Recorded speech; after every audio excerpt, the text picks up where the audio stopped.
Back in the early 1920s, Charlie Staples and Tom Peden were responsible for starting what, in its time, was probably Victoria's premier sport, bike racing. Tom's nephew, Torchy Peden, became the top rider in town and went on to race at the 1928 Olympics. When Torchy turned pro, three young newcomers vied to succeed him: Lew Rush, Glenn Robbins, and Stan Jackson. Those three, with Torchy their coach, would go on to form half of Canada's 8-man cycling team at the 1932 Olympics in Los Angeles. Lew Rush's love of cycling began when he entered a meet at Royal Athletic Park. Yes, the grandstand was once what's now the Central Park Corner. Rush won several major races there, as well as the 25-mile Pacific Coast Championship. In May of 1932, the local cycling Olympic trials were held on a newly paved section of Shelburne Street. From a standing start, Lew spun down the 1K course at more than 53 kilometers an hour, shaving more than 1 second off the time needed to qualify. Glenn Robbins' first bike was a rusty old bone shaker that the 13-year-old raced at the Keating Fairgrounds and finished second. Bike racing was a big sporting event, and at the age of 16, Glenn had a fixed-wheel racer and was the BC Junior Road Racing Champion.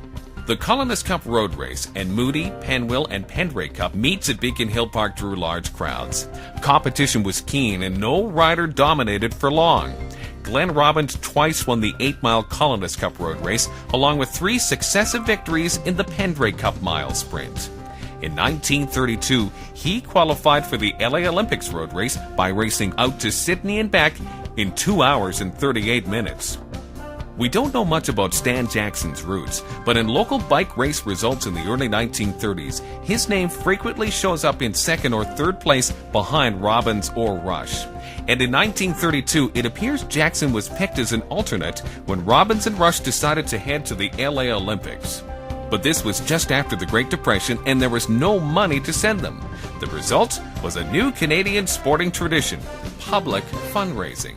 The newspapers of the day took up the cause, and by the time the steamer SS Alexander departed, they'd raised $105 of the $500 cost of their tickets. They took out a loan for the rest.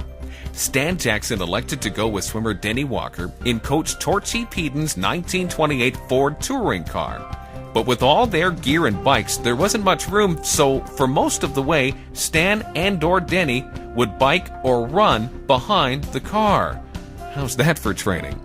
Upon reaching Los Angeles, they registered at the newly built Olympic Village where, for $2 a day, they were housed in 4-person cottages and given 3 meals and a bus pass. The Victoria boys reported being awed by the facilities, the sunny, warm California weather, and the crowds. 105,000 jammed into the LA Coliseum for opening ceremonies. Olympic cycling was staged at the Pasadena Rose Bowl, where the Canadian Pursuit team, which included Rush and Robbins, registered the 6th best time to qualify. However, they finished 4th in their heat and failed to make the finals. When it came time for the 100-kilometer road race, to his surprise, Stan Jackson, the supposed alternate, was invited to race along with Glenn Robbins and another Canadian. Glenn was the first Canadian to cross the finish line, but finished 18th overall, while Stan finished only 2 minutes and 25 seconds later. Glenn Robbins came home, continued to race locally, and won the 1933 Penwill Cup. But sensing that bike racing was a young man's sport, he switched to soccer and lacrosse.